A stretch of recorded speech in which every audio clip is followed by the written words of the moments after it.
مرحبا بكم في حلقه جديده من برنامجكم زوموتو. ما تنساوش ديروا ابوني وتفعلوا الجرس باش يوصلكم احدث العروض والتخفيضات. كشفت هوندا على ثاني سياره كهربائيه لها في الاسواق الاوروبيه، وهي سياره كروس اوفر كهربائيه بالكامل اللي خدات اسم ENY1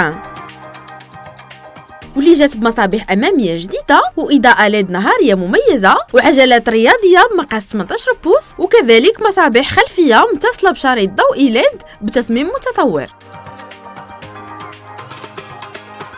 غادي تبدا هوندا ENY1 بمحرك كهربائي اللي كيقدر يعطي قوه 201 حصان و300 نيوتن متر من عزم الدوران. كيتصل هذا المحرك ببطاريه بسعه 68.8 كيلو وات في الساعه، واللي كتوفر بدورها قدره الشحن السريع من 10 ل 80% غير 45 دقيقه، وكذلك تقدر تحرك المسافه 412 كيلومتر غير بشحنه واحده. وبالنسبه للسعر ديالها غادي يبدا ب $40,000.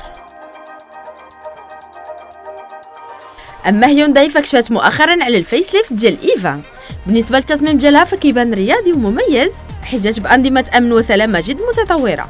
الواجهه ديالها الخارجيه كتظهر بشبكه اماميه ومسد امامي بتصميم محدد، بالاضافه الى مسد خلفي بلمسات رياضيه مع اضاءه ليد جديده للمصابيح الخلفيه وعجلات رياضيه جديده بمقاس 16 و 17 بوص. غتوفر هاد النسخه الرياضيه على شاشه LCD بقياس 4.2 بوص في لوحه العدادات مع لوحه اعدادات رقميه بقياس 10.25 بوص كذلك. هيونداي ايفا جديده غادي توفر ايضا بنظام اضاءه محيطيه جديد ونظام صوتي من شركه بوز،